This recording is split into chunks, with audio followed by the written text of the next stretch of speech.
Hi. How's it like in Elizabethtown? Let me turn. Talk to a few people. Look. Lots of people. I didn't realize they were students. Hi, can you hear us? Hi, guys. Yeah, I can hear you. Can you hear me? Can't hear you. Let me turn it up. Speak. How about now? No, it's my fault. Yours. Yay! Hi. Hi, guys. How are you? Good. It's so nice. I miss you guys We may too. not have any students, but we have enough adults to have a good time. Adults, no kids. That works for No me. kids yet, but we have lots of adults to have a good time. So, Awesome. Is this huh? the first one that you've done like this? This is the third one that I've done, but this is the first voluntary one.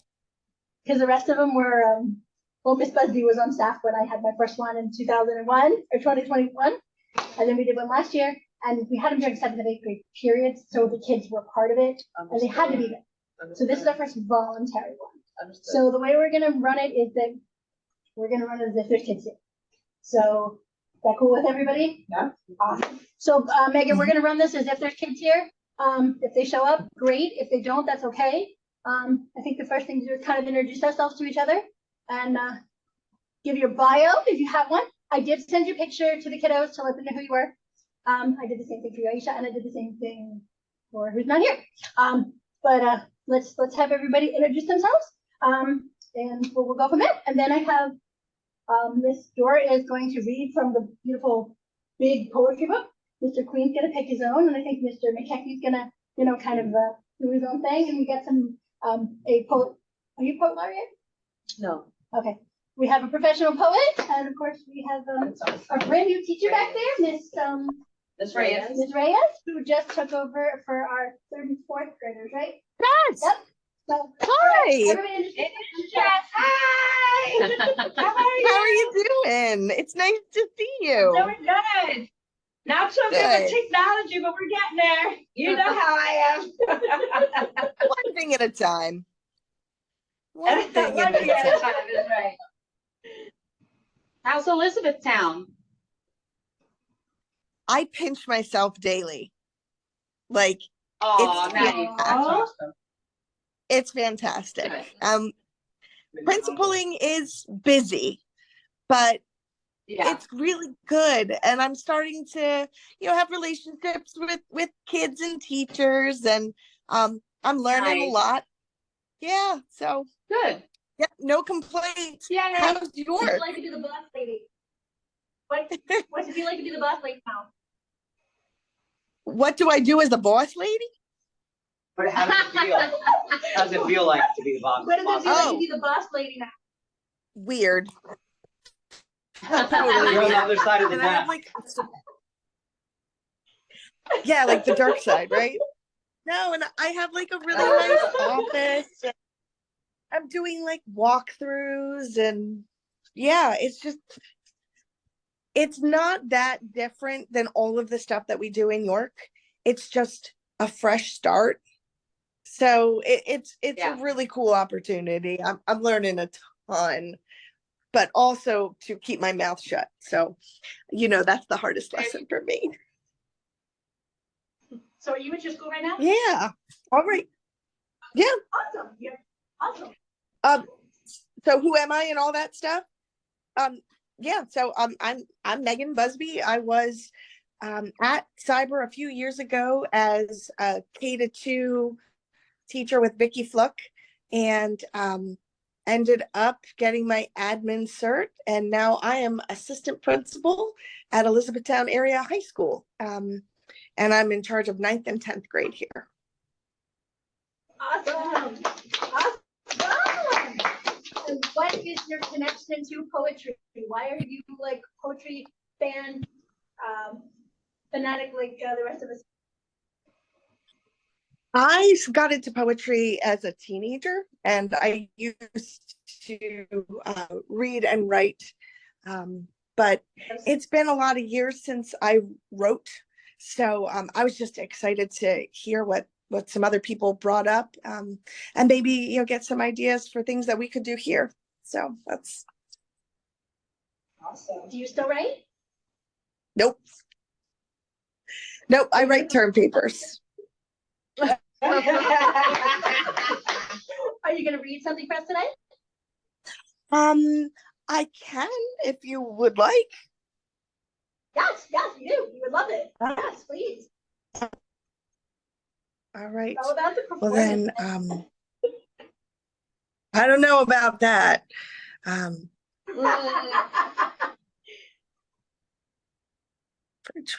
So this is my absolute favorite poem. It's kind of weird. It's called "This Is Just to Say" by William Carlos Williams. I have eaten the plums that were in the icebox, and which you probably were saving for breakfast. Forgive me. They were delicious, so sweet and so cold. That's it. Awesome. I love that. It reminds me. Tell me about the background. Why that? It reminds me of a note. Like that seemed okay. So like growing up, I had two brothers, and we would always be like eating each other's food, and it was so rude. And I used to smoke cigarettes in high school, and I found that my brother had found my stash, and he left me a note like, "I owe you," and I was really mad. But the idea, like how that slice of pepperoni stromboli is waiting for you at home, and like you go to get it and it's gone. Yeah. I loved this poem because I also love to eat really cold, like juicy plums, and I thought I can see me leaving a note to that effect after doing someone dirty. I love it. Yeah. Thank you, Dusty. Woo! All right. Who is our next contestant? Aisha, would you like to be next?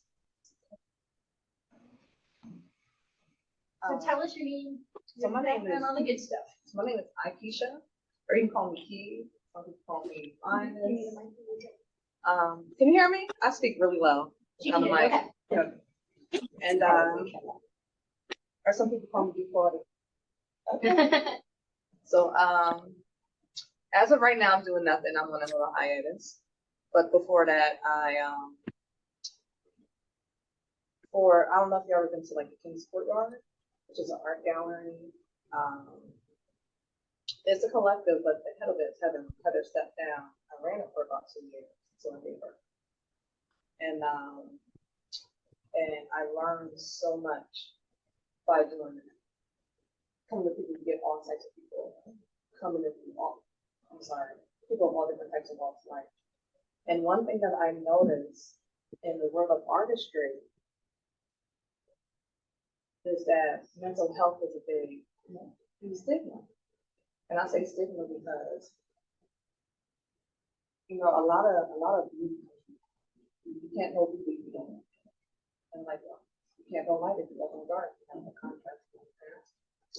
So I come across a lot of brilliant minds, and some minds so brilliant that words can't put it on paper. It just takes you on.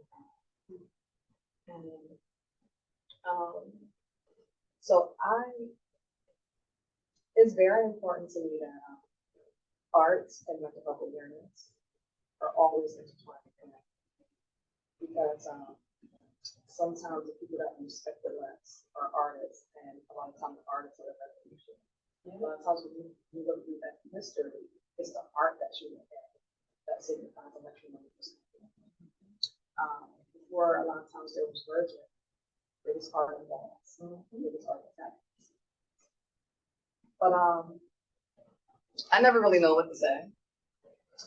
But I'm just gonna jump into 3 poems if that's okay. Good, yes. So did you want you comfortable? You good?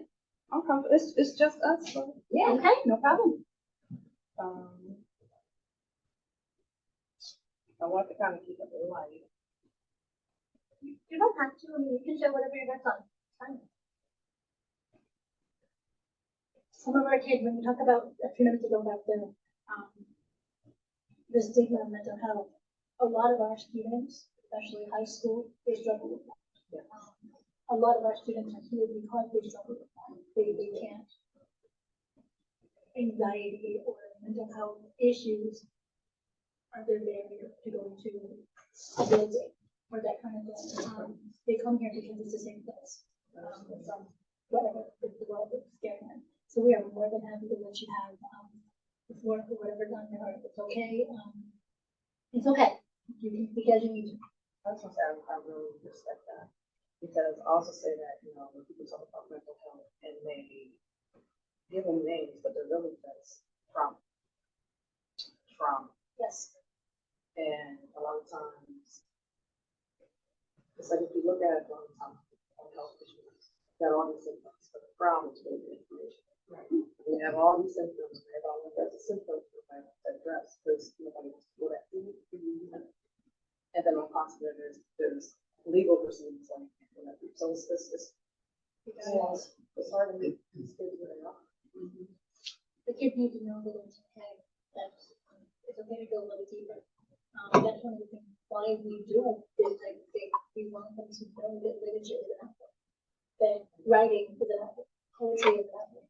I mean, we just had a training this afternoon about, you know, we talked about everybody's life. People write books because they want to read their life. They're people behind those words.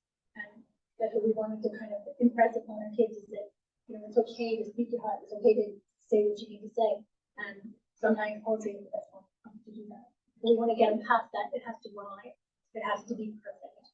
We want to be imperfect. That's what we're looking for. I think that's one of the reasons why I want to ask people when it comes to teaching certain genres, because to me, I feel like whatever comes out of somebody, that is their stuff. Yes. And that's what you help them perfect. Right. But, Absolutely. and then also, you know, a child or any grown up is not going to open up. They don't feel safe to be born. And because of our traumas, nobody feels safe. Absolutely. So, you know, a good thing for times that I said is to write kind of elevate so that when nobody knows that you know what they're safe. And which a lot of writers do, they write at alias all the time. Absolutely. Trauma opens up a door that nothing else does. I just wish we had the move on. That's fine. I think it's the finding the positive things. Sometimes we get so overwhelmed by negatives, we don't see anything else. And we feel off and distracted. They don't have the light to go. But their parents are going through, they're going through, and they can't help them. Right. It's just a cycle.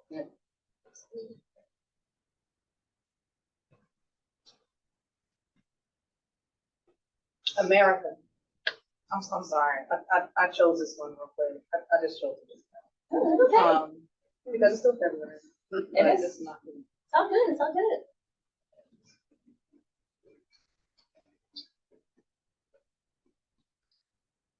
America, where is your soul? You replaced it with people you refuse to let go. You've gone undiagnosed, undying and lonely, fell into depression, but you pictured you smiling. But I know you, and you should too. All the people you've murdered and abandoned are reflections of who? You. Your tangible projections of manifestations refusing to see because you refuse to be on the same medications, dictations, representations, realizations you hold your captives to in chains. I've studied you. Dissociative identity disorder, bipolar. You also suffer from anxiety and losing control over anyone making history that doesn't magnify the mighty whitey. Or should I say 1%, because I should say, won't recite the powers that be. The only power I recognize is the God breathed in me, and all of this femininity that was excluded when you still promoted masculinity through the rearrangement of Christianity. The scales are off balance. The chalice is running over as our feet dance in the juice of your wine. The beating drums is the rhythm of our ancestors inherited in our blood, whose universal knowledge you silence us from. America, you're a thief. Your history is war, lies, and deceit. Matter of fact, what's your real name? What is ours? As the sky turns colors of the rainbow and white and black, same colors found in the brain. In fact, nerves look like trees, the ones that are fruit-free. It's clear. It's there. It's how you want our minds to be. America, I know you because you reflect me. The contradiction between control and free.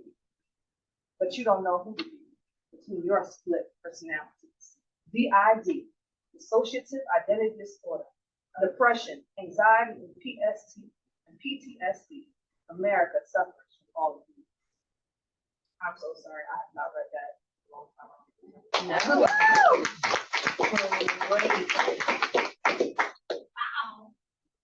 And that's you capitalizing on mental health in your eyes. Absolutely.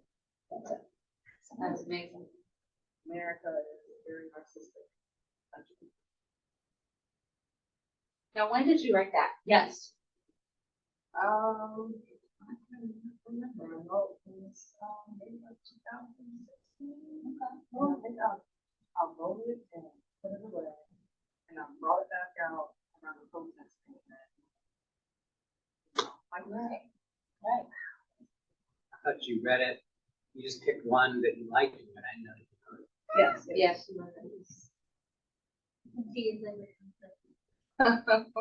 But that's poetry. I That's know, poetry, exactly. that's the point.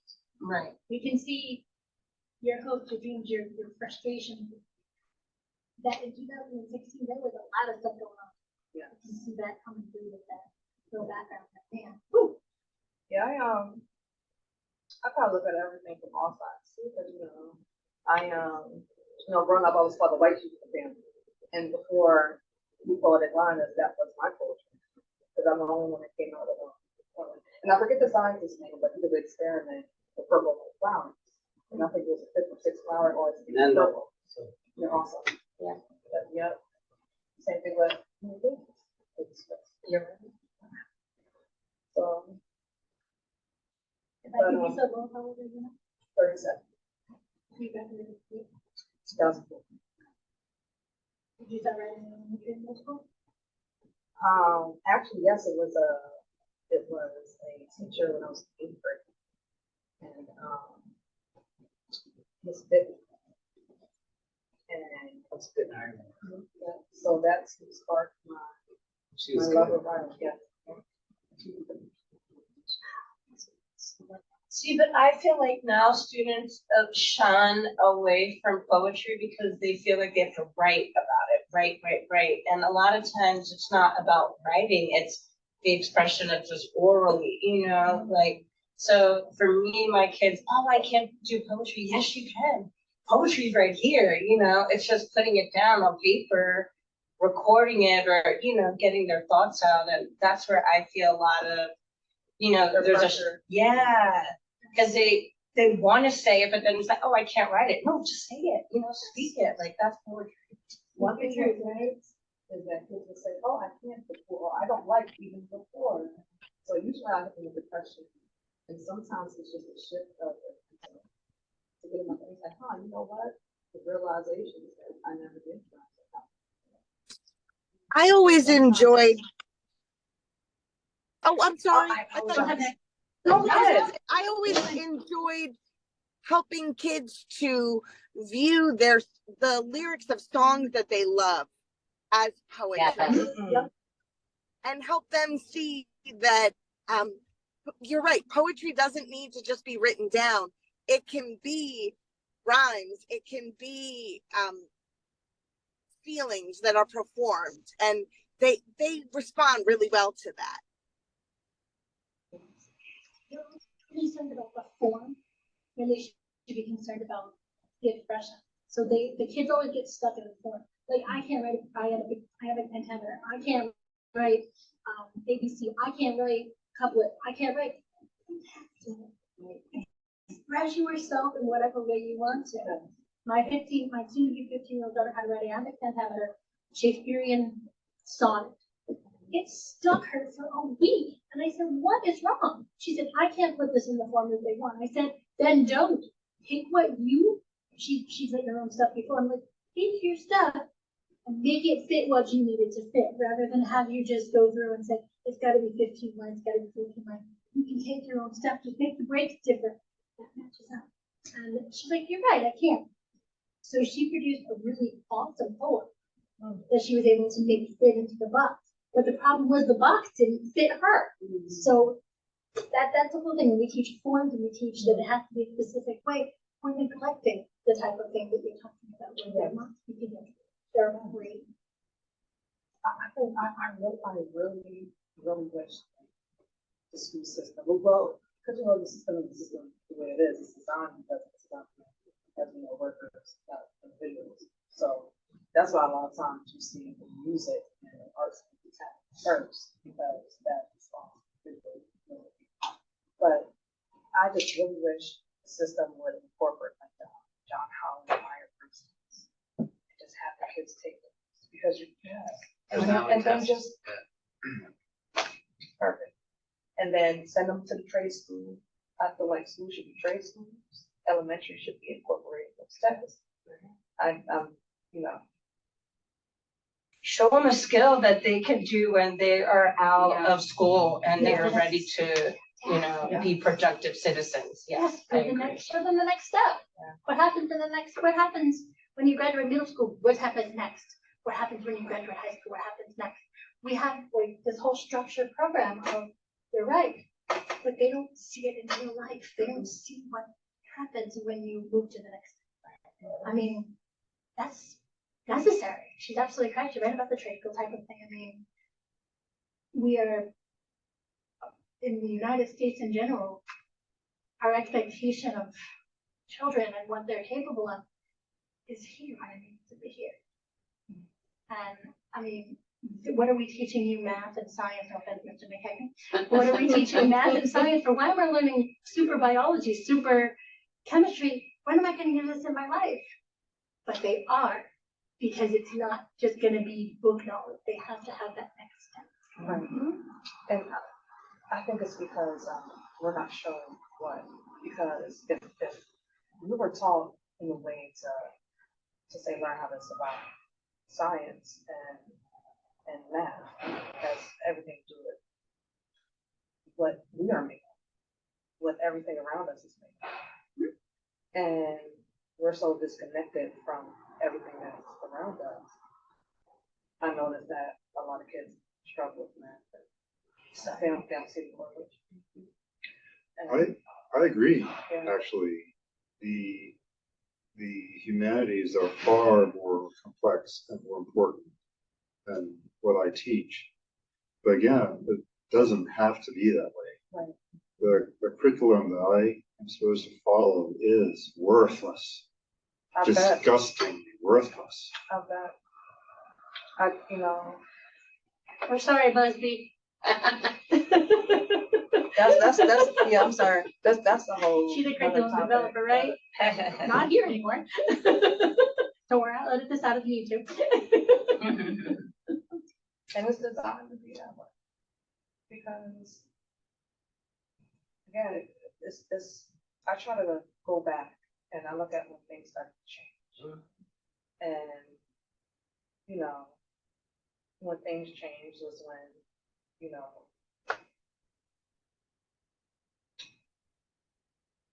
how can I say when I don't want to say the first and obvious, but it definitely wasn't. But when our healthcare and our educational system pretty much fall around the same time, right?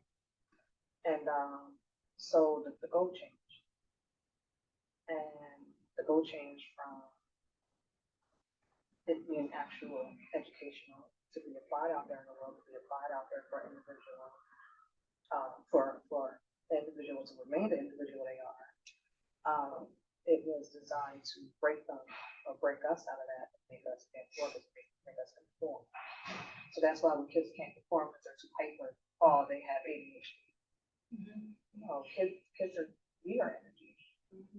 And it's like, and usually when I talk to kids, it's like, usually kids pick up on anime. And I don't know if any of y'all watch anime. Yeah. I know it, I know. So like, let's say the original Dragon Ball. Like Dragon Ball is usually Okay. so I usually go with that. But the original so the original Dragon Ball, they used to have to wear these scouters, and you could pick up on everybody's energy levels. And they would do this as kids. They would check everybody's energy levels, even as children. And then as they became adults, the skilled people, they would purposely put their energy down so they couldn't protect. And that's almost what like they're being forced to do, to put their energy down. And like anything, if it can't grow, it withers. And some people just die faster than others on that type of aspect, especially when it comes to imagination. That's another thing that's gonna take you away from the kids. They have devices. So if they can't imagine, they can't visualize. They can't visualize the numbers in their head. That's so true. If they can't visualize, they can't think ahead to see what's ahead, which is their future. So everything, I always say that ignorance is very strategical, and it's a battle. So I'm just gonna say, I'll commend y'all as teachers, knowing that y'all know and still doing what you do, because it has to be hard. It has to be a way, because there's some people I know that are teachers, and I look at them, and after years being in, they looked a little sucked out with their energy, if that makes sense, right? One of the things that you just mentioned that really stuck with me was that one of the types of education that we, again, if I speak for myself and probably my colleagues here, that we want to encourage imagination. But the way that education is going, imagination is dying. And it's Technology. Technology is killing it. That's all it is. Yeah, Technology kids is killing can't, don't know how to play or. They're zombies, they're like zoned out, they're, it's a whole nother Yep. atom to fight, like, yeah. I don't know how to say, I know it may sound a little funny, but it's again, we're energy, and we're touching things all day that needs. And even though our energy is a type of energy to charge that, but it's still an energy. And when you said like zombies, it's sucking their energy in a certain way, because they're sick on it. Again, from birth they have things. Yes. I was a judge at another poetry contest, and there was a teacher there, and she was a math teacher. She was saying how the kids just don't get it, they're counting on their fingers and I said, well, that's how you grow up. You have to have some type of visual, some type of tangible thing to count on if you can't get the visual. And I explained the same thing. They don't have it because it's being taken away from them. And it's hard because everything is made to be set up that way. Like the transition when it was supposed to be getting rid of checks and putting everything over the cards. And they were saying the only reason why we still have checks is because we still have that particular generation still using them. But they're needed as almost a way to keep our freedom away from that. And I don't know how to say it. It's paper versus machine. No, seriously, you're And right. before that it was convenience people versus paper. You're right. And the irony is, you're in cyber school. Understood.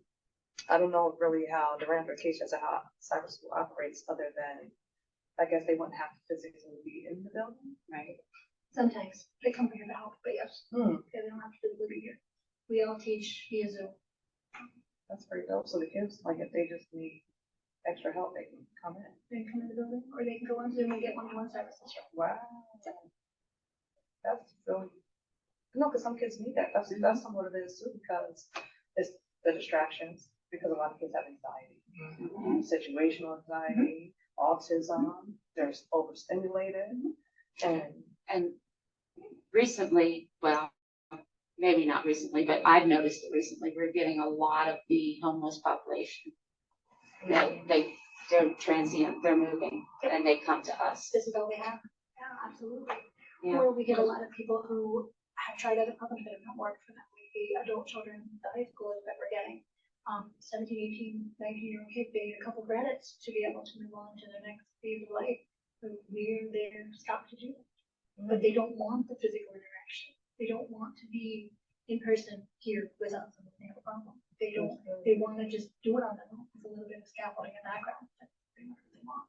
And we can provide that, especially at your level with the little guy, because you're rated. I'm 5'6". She's 5'6", so she's right on the cusp, but they're ready to go into the next level. They're ready to go to middle school. They're ready to go on to the next section, and she can give them that jump to be able to wrap, to be ready to go. You're second, third. Third, fourth. You're LA, you're math science, right? So these guys have the benefit of both sides of the spectrum. And Mr. McKechnie and I are both high school. So, I mean, I teach middle school too. But we're getting more involvement from the middle school level when it comes to attending Zooms, participating, doing all the work and that kind of stuff than we're at the high school level. Because the high schoolers have checked out, they're done. They don't want anybody else breathing down their neck. They came here to get a little freedom. They came here to get away from somebody telling them what to do 24/7. Well, you have to this way, this way, this way, this way. No, I just want to do my work, leave me alone. That's what they want. So we can provide that to them. We get a mix of all of it. But I'm noticing, and I'm not sure my colleagues as well, is a lot of times the children that we're getting right now, and that's why arts are so important and why the humanities are so important, is they're checking out. They are done. They are stressed to the max. And it's not just here, it's all over the place. Like we see kids that are so done with electronics and so done with working on a computer, they're burned out. You don't want any parts of it. So when you're telling them you have to do this, you're like, I'm not doing it. I'm not. That's what I say, imagination. You need it. We gotta bring it back with the art, humanity. Let them have an outlet. That's why we do this kind of thing. That's why we have the engagement. That's why we have game nights. That's why we want to have a karaoke night. We want to do something, the fun stuff, because if we don't, they're gonna burn out. We're gonna lose them. I know of this place that opened. I think it just opened in Chicago. Like here, you said like third and fourth grade. Yeah. I don't know how that works. I don't know, because I know you said you building needs money, but it's called Hershey's Kids. I'm so sorry.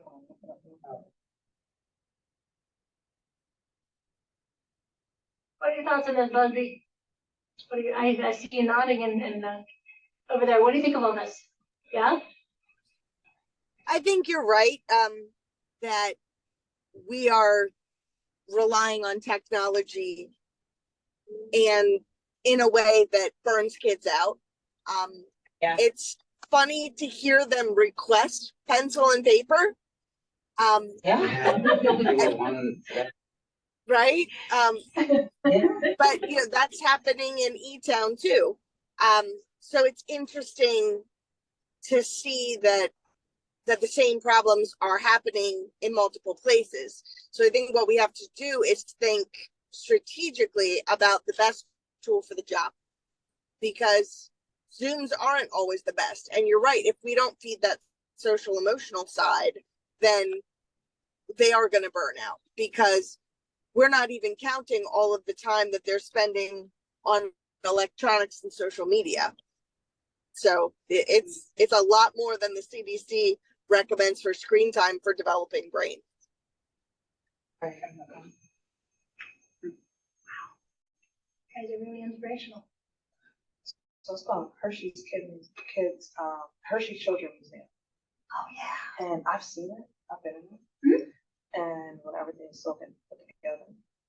And the technology has a lot to do with imagination, but this is like a little space area. There's a rocket ship they can get into. There's things that can use a telescope. It's a really big ball pit, kids love ball pits. Cool. There's a whole spot where it's like a hair salon, and they have aprons, and That's then cool. they got a spot they can go do their hair at, and then it's like a little store they can shop at in there. Cool. And they can be cashiers, and this is like, sensory things, so it's like, a long wall, just with different sensory, Where's that at? activities. You said Hershey? You say Hershey Children's Museum? Yeah, yes, I can't remember exactly where it was at. Was it exactly in Hershey? I think it was. Is there a museum? A Is it kids local? museum? Is it the Yeah. hands-on learning? Hands-on house? Yes, it's very hands-on. I love that place. No, it either just opened this month or so. Okay. We need to make a And field trip. Hershey. Field trip. Get a bus. Field trips. Field trips.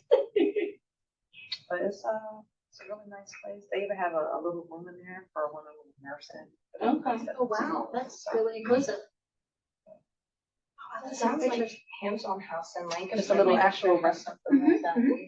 Mhm, Oh, wow, that is so cool. That's awesome. Cool. Let me see. And he's very big on sanitization. That- Very, Sensory too? very. Awesome.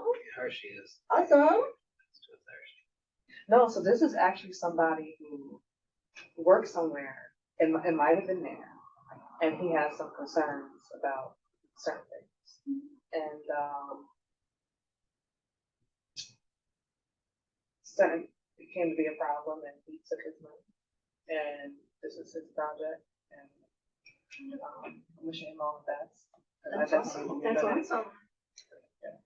If you can send us the link, that would be great. I will send it in the, Send it to my family Facebook. yes. Oh, that'd be awesome. Yeah, I'll share with you. I want to take my daughter. She picked I think I it want to take my daughter. She won't let you. We do love that. stuff, I know, we love stuff like that. Yes, we need to make a field trip. We need to get together with the district and say, hey, let's field trip. Did you have any others that you want to share? I'm just, Keisha, or you can just call me Key. Call Key? One key, just like a key, one syllable. Do you have any other poems that you want to share with us? You got me salivating. One more. I will, Yes, before I leave, because I have a massage. Sorry. I gotta go to a massage. What time are you gonna hang self-care? What time are you? After she's done with her. Self-care. My is important. appointment's at Self-care 5. is important. Go ahead. You go do your thing. Okay. So this one is titled, God Bless You. When I say, God bless you, I didn't say, may God bless you. And if I start my sentence with the title, God, addressing you, the first letter is capital. And only saying bless you is demoting your divinity. Christians have the Father, the Son, and the Holy Spirit. Spiritualists have masculinity, femininity, duality. Fraudulents have id, ego, superego. So it seems the common denominator is 3. So does that mean no matter what plane you believe, we all have DID, dissociative identity disorder? Me, myself, and I, you, he, and she, us, them, and we, apple, pears, and oranges on trees, warm, hot, and freeze. Haunt, who goes there? Nah, I ain't asked you for your name, I asked you your spirit. As you came, imagine that, the high and low, energies where you sit in between. If you're always picking sides, you ain't the referee. The onk is the key, and simplicity it holds. The mathematics of balance. The yoni sits on top of the phallic as the masculine uplifts the feminine, as the feminine births the masculine. As Yeshua protected Mary by chastising. He who is without sin, head and body of an alien. Key to the book of Enoch. Everything you need is doctrines, seeds, herbs, and rocks. Ignorance keeps our potential on lock. Knock, knock, who goes there? God bless you. So I usually do that with a lot more projection. But Oh, yeah. girl. You can feel it. You are amazing. Wow, yeah, thanks. Thank you. Thanks for sharing. I appreciate being invited.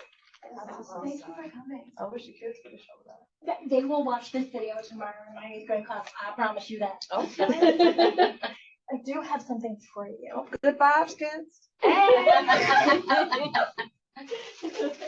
I'm sorry that I gotta go, but nice meeting you. Thank you for sharing.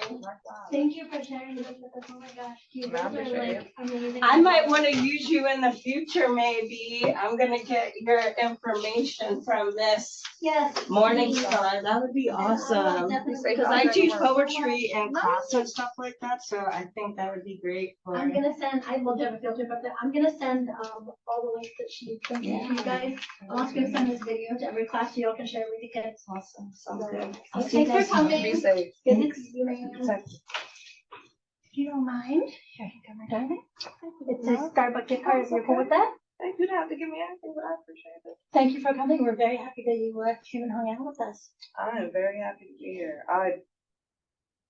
Man, when it comes to kids, when it comes to education, when it comes to sticking up and speaking up for what's wrong, you know, because a lot of times things that was seen as right is wrong.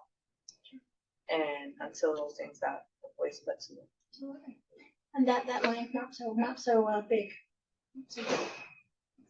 Well, we appreciate you coming and hanging out with us. Thanks so much. I'm Keep gonna me, share. friend me on Facebook. We'll get together with those resources and stuff and talk about all the good stuff. I'm sending that to you. Awesome. If anybody else want to share anything, Tim, you want to do something? Want to talk? You want to do? You said you were like the man that had poetry on the spot. You want to share anything with the kiddos? Oh, just a quick story.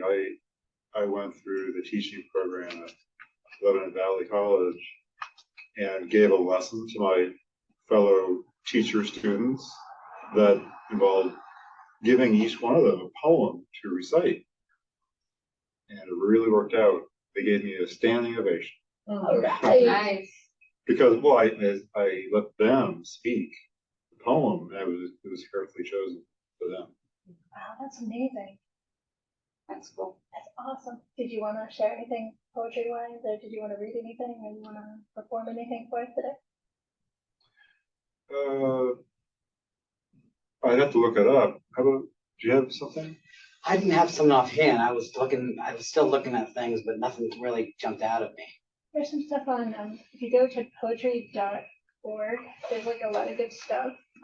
If something speaks to you or something is like making you go, well, this is in my heart, or this is what I want to do.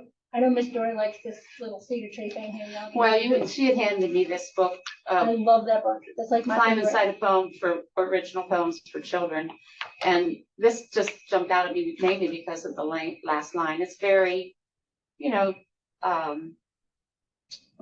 formatted as far as poetry goes, but Yeah. Yeah, They're designed, but it's meant they're for- designed in couplets, yeah. right, it's meant for children to kind of get their feet wet, I guess, maybe, but it's just called The Cedar Tree, and you just want me to go ahead and read it? They do. Would somebody be so kind to hold the book so you can read it together for the kiddos and make some pictures? That'd be awesome. Let's see. You want the chair? I can hold You it. can hold on the chair. I can do it from here, it's fine. It says, The Cedar Tree. There you go. When I was only 6 years old, my grandpa went with me into the woods where we could find a little cedar tree. And though it was so tiny, I held it in one hand. He said that one day it would be bigger than any man. We planted it in our backyard below the old stone wall. I watered it and watched it, but it didn't grow at all. It seemed to me that it just stayed the same small size forever. If you'd asked me then, when will it grow? I would have answered, never. Then I forgot about it for 2 years or maybe 3 until one day I realized it was twice as tall as me. That day I learned a lesson. Although it might seem slow sometimes, just like that cedar tree, good things take time to grow. And that's by Joseph Bruchac.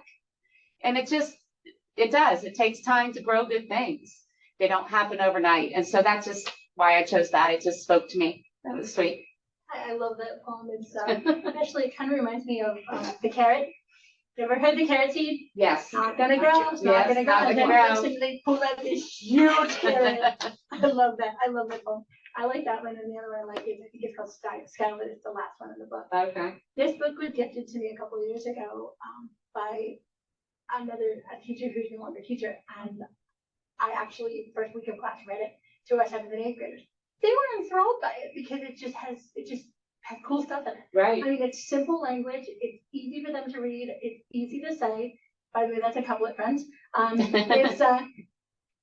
it's just cool. Yeah. It's not, there's no personal connection to it or anything. It's a very cool book. And, she did a second one, especially the big books. I really love big Yeah. books, but And even my 5th and 6th graders are so stuck on the traditional rhyming poem that, you know, you pause with a comma at the end of each line and that kind of thing. And so, you know, just something this simple for them to understand that you don't have to stop at the end of each line and that it, you know, and I was thinking earlier when you were talking about being free and that kind of thing, I feel like we have to teach them structure so that they can learn to go outside of the structure absolutely. in some ways, you know? No, it makes sense 100% because agree. it's content. You don't know what the. Exactly. You don't, you know, 100% it's like Right. you don't know what light is if you don't know what dark is. Right, You don't know what structure. Freedom is if you don't know what structure. is. right. So. Yeah, so I think that's, you know, at least the way I approach it with the kids. Let's learn some of these structures. But you don't have to write them. You just need to understand them so that you know how not to write them if you don't want to, kind of thing, you know? I like that. I Yeah. like that word. That's awesome. That's absolutely fantastic. Yeah. I'm gonna give you your snaps. Oh, nice. I like that. Did you have another thing that comes off your mind? That maybe, No, not nothing from your heart? No, I'm gonna be the bad person in the room. I never really did a whole lot with poetry, to be quite honest, but I'm a musician, so I've done a lot with music and a lot with songs, and songs are my go-to, you know, just for stress relief and anxiety and all those things. So Therapy. they're my therapy, and so that's my kind of form of poetry, I guess, more than anything. And I've told myself for years I want to write them, and someday I will when I get done trying to make a living, I guess. But No? get- Can you make money with being poet? Yes. Is it possible? As long as you are getting paid to do things. Yeah. I would say make sure that you have material to sell. Yeah, Yeah. That's a Yes. big one. Because, you know, a part of it is also, you know, you're a merchant a lot of times when you're a poet. yeah, And usually when you're any artist, because you're into some of things like shirts. yeah, Absolutely. You know, you can put your poetry in a format like, just like musicians who they sell CDs or MP3. that's true, yeah. Yeah. Absolutely. At first, the first poem you read, I was like, you know, I wasn't sure, but I said, she must have rehearsed this or something. And then the second poem, I was like, wait a minute, she couldn't have read that unless she would have wrote it. Right? You were ready for each word and the way you, and then I figured I should have known that earlier. The way Sort of she like reacts. Playing the difference between playing piano off sheet music Right, versus Mhm. knowing the music. exactly, Exactly. exactly, That's the absolute exactly right. 100%. Yeah, and you know, the artists who write them don't usually struggle to remember the words. You know, as you disagree with that because you have so many words? Yeah, I have a lot of poems, and I do have some that's memorized, and it's true. If I'm reading a poem that, or if I'm doing a poem that I have memorized, it's always performed better. Yeah. Than if I'm actually doing it. Because, it's one of the reasons why I can't do karaoke. For some reason, my brain doesn't correspond with reading words, and also I have to just be able to just Right. Yeah. Have you ever read the story about the song lyricist who forgets the words and makes up new ones when they're singing? Oh, I love people like that because it's like Yep. it's one thing that a older gentleman who I call him a veteran poet. Nobody knows you messed up. She told me. That's right. That's right. I made it up. I can write another one. So it's like if you do things off the top of your head, and I know a lot of poets like that, poets like that, but they're usually elder ones, and I'm very fascinated by it because it's almost like freestyle music because it's all related. Everybody's related. Yeah. And usually the difference is just music, because even poets, I've performed with drummers, and to me that's my favorite than just getting up there and performing myself. Yeah. If I have a drummer, I don't know if y'all know Louis Woodjoy. Louis Woodjoy. No. No. So he's an older gentleman, and he's known for being a percussionist. A well-known percussionist. So like back in the day when you had bands like when Penn Park had like the what's it called when they have the, what is it called? Usually when they have like a little roof, like at Parker Park, they have those things you can walk up on. Are they bandstands? Yeah. Bandstands. They used to have bandstands at Oh, Penn Park. Gotcha. And there was a lot of bands that performed, but it was like, you know, just flat. right. And they took them out for those reasons. But there was a band called Sunburst Band. It's like one of the most was considered like the most popular bands that kind of put York on, and he was a part of. And he came to be a part of a lot of other groups that were in. I think the very first studio that was in New York was owned by the Sunburst Band. Oh. And it was actually right there on West, right off the Penn Street. But one thing I noticed just being with around people who play piano, drummers, saxophones. I've seen people play the washboard. There's an awesome guy named Ian Carroll. I call him the one man band because you know, being younger, you read those folklore stories and they have that band that plays everything. Yeah. Well, they have instruments, so that is him in real life. And I don't know if you've ever been to First Cast, but him and Ron Benway play there every Monday. Do like live music. I would suggest going there. And there's a whole table full of all different snacks up there. That's fun. Yeah. But Playing music. Oh, love yeah. it. And I say that because I think that with incorporating the arts and the imagination, because that takes a lot of brain power to be able to do all those things. It does. It takes a lot of cognitive, you know, that we don't have a lot of times anymore. Yeah. And but I think that he would be somebody great to bring in or have a Zoom and have him on the kids. Wow. Amazing. All right, Mr. McHenry looks like you have a really awesome role. Do you want to share? Well, it's something that I found hilarious. I heard on Garrison Keillor's Prairie Home Companion. Oh, he's funny. Awesome. Go for it, sir. It's by Billy Collins, The Lanyard. The other day I was ricocheting slowly off the blue walls of this room, moving as if underwater from typewriter to piano, from bookshelf to an envelope lying on the floor, when I found myself in the L section of the dictionary, where my eyes fell upon the word lanyard. No cookie nibbled by a French novelist could send one into the past more suddenly. A past where I sat at a workbench at a camp by a deep Adirondack lake, learning how to braid long, thin plastic strips into a lanyard, a gift for my mother. I'd never seen anyone.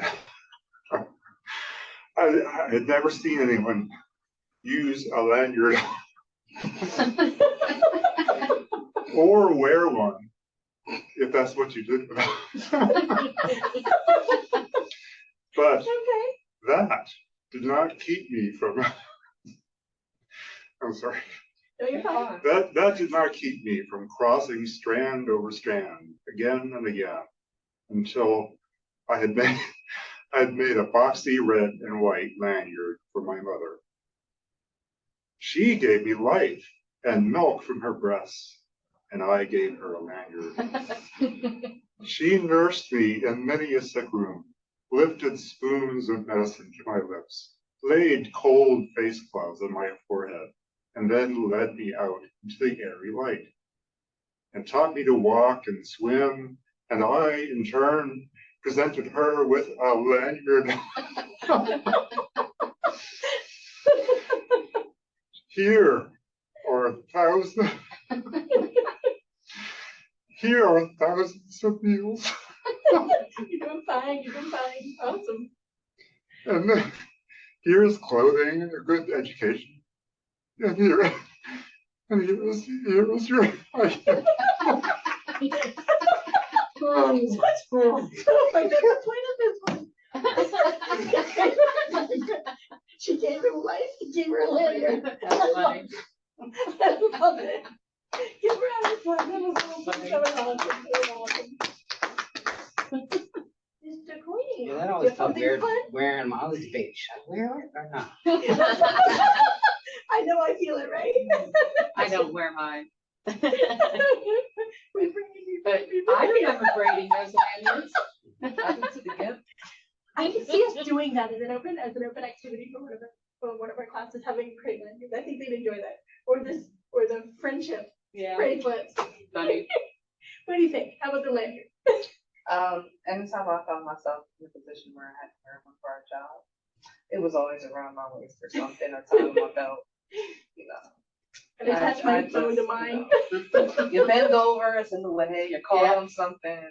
Exactly. That's annoying. Look, Funny. Yep, we got breakaways. Yep. see, they didn't have those originally, so some of us got the decade. I know. It's almost like you're on a leash from your job. Yeah. Right? When you get home, it's still on your way. Oh, I think we're not gonna get in the car. You go to the store, you're wearing your lanyard. Yeah, now everybody knows where you work. exactly. I make sure that it gets put, as soon as I get in the car, I pick it up, and then I forget my phone's attached to it. Oh. I get the side of the thing every morning. It isn't, but I bet you reach for it in your sleep. Where's my? That's Yes, right. yes, it's true. Yes, you're like, where's mine? Just realize that. Tiffany, do you want to share your poem? Oh, yeah, I found one, actually, that I love yours too. That was awesome. Who's it by? Billy Collins. I'll have to look. Thank you. Awesome. This one's like kind of a change of pace. It's kind of like a more of kind of like, well, it's serious, but I guess it doesn't have to be. But it's Sea Fever by John Mansfield. It's, I'll read it. I must go down to the seas again, to the lonely sea and the sky, and all I ask is a tall ship and a star to stare by. And the wheels kick and the wind's song and the white sails shaking, and a gray mist on the sea's face and a gray dawn breaking.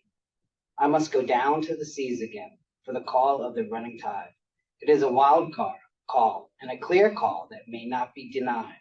And all I ask is a windy day and the white clouds flying, and the flung spray and the blown spume and the seagulls crying. I must go down to the seas again, to the vagrant gypsy life, to the gull's way and the whale's way, where the wind's like a whetted knife. And all I ask is a merry yarn from my laughing fellow rover, and quiet sleep and a sweet dream when the long trick's over. I like that. Awesome. Who's the poet? John Mansfield. I feel like I've read that or I heard think I've that read that one before. It's pretty popular. Yeah, I like that. What's the name of the poem? Sea Fever. Okay. And why did you pick that? Well, we always like the summer's not the summer unless I go down to the ocean. Yeah. It feels like if I don't go to the beach at least once, I've missed something. It's terrible sorrow for some reason. And it just, it creates good pictures in my head. Right. And then I guess, then I read art, something different means something different for everybody. But when I read it, and I always gonna look, I wonder what he really means, even though it's probably not what I know. And then he says, when the trick's over, he meant, I guess he said he meant life. Life is a trick and it's over. Yeah. So I don't necessarily know if that's, what he intended, but, and it says, I laugh, merry yawn from a laughing fellow rover. And I just picked my, because I like my dog. He yawns. It says when he yawns. So that's what I think, that I'm in there and my dog's yawning or something at the beach. That's awesome. I love it. But that made me think, Key, to ask you as a poet, how do you feel about others? Do you want them to get your exact meaning, or do you want them to take their own meaning? I think it depends, honestly, on if it's something I'm writing specifically about, I definitely want them to get my meaning. But if they don't, I love conversation. So I always hope it sparks a conversation and some dialogue will come through it. And that's kind of my goal for all my poems, that it does spark dialogue. But words are just art too. So what you write, a lot of times to me, I paint a picture. And if somebody comes along, it creates the pictures of the images of imagination. And if they get a totally different image than what I wrote, that's okay. Right. Because that's what came to life. It's like the same thing. Any book that we read is like when you have to students. And if I read the same thing, but everybody comes up with something. Right. And those are the conversations I like too. Because in those conversations, a lot of times it's I didn't, you know, and it blows my mind because now my perspective is wrong. And I'm just, you know, I'm just a very firm believer that amongst, no matter what type of the conversation is, somebody should have taught something, learned something. Ooh, so- As a poet, how do you feel when someone reads your work with, they read your work out loud, or they perform it, or that kind of thing? How do you feel about I can't say that I know that experience. that? Oh, okay. Huh. I wish I did know, so, you know, because, you know, I've been places where, you know, I've been asked to write an original poem for an honor of a poet or Right, something, right. but everybody else is reading works like that. And I'm just gonna say, I'm just gonna envision me while I'm still alive to have that honor. So you know what? We will still be friends, and I'll be able to come back and answer that question. There you go. Are you published in an actual book? I have not published my own, but I am publishing other people's books. Oh, okay. Yes. Do you have any examples of any resources or anything that we can find you in? No, you'll have to Google. I know that sucks. I'm like terrible and things like that. But Keith Broker, Who? Keith Broker, Okay. that's Bill Burns on friends. So he's one. Some of the things that I've been published in when I was younger, I have no idea even what the whereabouts of that is. I don't know if you remember something called poetry.com. I have a lot of things on poetry.com. Yeah. I can find you on poetry.com? Yes. That's from more of my teenage years. Awesome. So if you read my work there, you can get more teenage years. Awesome. I'm If you gonna look look up at it. Keith Brogan, you'll find some of my adult books. I know, I apologize if I'm not thinking of his name. His name is Andrew. He is an artist himself. He has a online magazine that I have been publishing beginning of the year. Wow, congratulations. There's a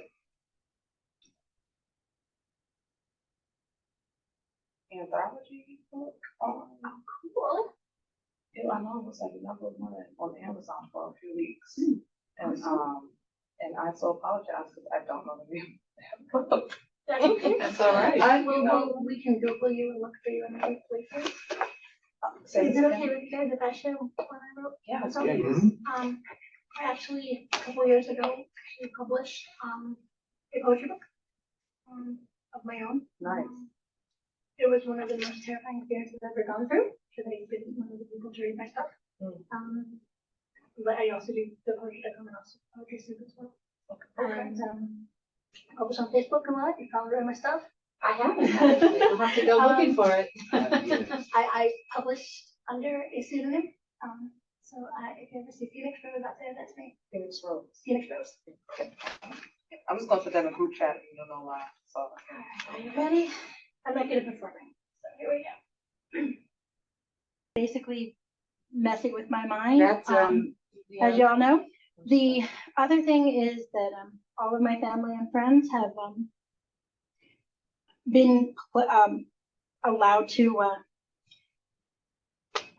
have their names and or personalities put into poetry for their birthdays. I always do birthday cards in our family. Oh, nice. We put a picture with it, I put that kind of good stuff. So this one, I wrote for my mother for her, she turned 69 this year, and we had gone to the Rage Room where I met Phil. I've known Phil before she opened the Rage Room, but it was for her 69th birthday. I took her to the Rage Room. I didn't participate, but she definitely did, and she was wearing this hard hat. So I like visual imagery and that kind of good stuff. So I wrote this for my mother, and I'll happily share with you if you want. Yes. A mother stands beside her child through the storm that blows or the breeze so mild. Hand in hand, they face whatever the world throws. Her reassuring smile and broad shoulders often soften the blows. Mother watches her child and offers a hand or listening ear. Sometimes hers is the only voice to calm pain and fear. All these things are well and good. They remind us things are running as they should. But sometimes, just sometimes, what is their greatest need is for one of them to take the lead, to know the world is good and well. Sometimes they need to smash the hurt to hell. There you go. Hmm. Nice. Anyone else have any other stories or poems they want to share before we, Close out our meeting here. I have one poem I want to share. I'm gonna get after It's it. a very short poem, and I just want to leave it with you guys because it is a valuable, it is valuable information to carry through life. From there to here, from here to there, funny things are everywhere. Dr. Seuss. Yeah. All right. I love it. I love it. That was awesome. We still have about 15 minutes. Yeah, it was fun. Anybody else want to share anything to the kids? We're gonna share this in our classes tomorrow, I'm guessing. Anything, any advice you want to give to future writers or expressors or anything like that? If you feel like it's not good enough, it's probably way better than what you think. A poem could be one sentence. A poem could be one word. A poem is just tangible words that your soul manifests. And that's the best advice that I can give you. So I don't want to say the whole cliche of believe in yourself, but know yourself. Because if you don't know yourself, who do you know to believe in? And that's where the journey starts. So good luck. Hmm.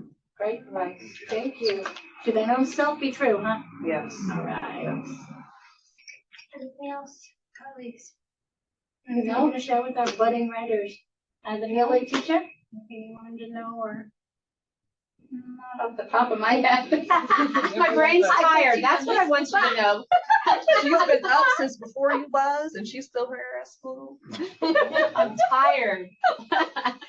Taught ELA for a little bit, I'm telling you. ELA and math, and I'm telling you, ELA just like. It's tough.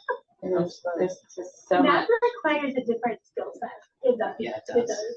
Well, in the defense of science and math, there is imagination in there, No? There is. but it takes a long time to get to that.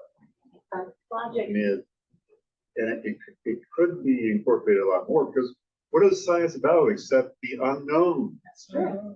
And to get to the unknown, that's the bridge is imagination.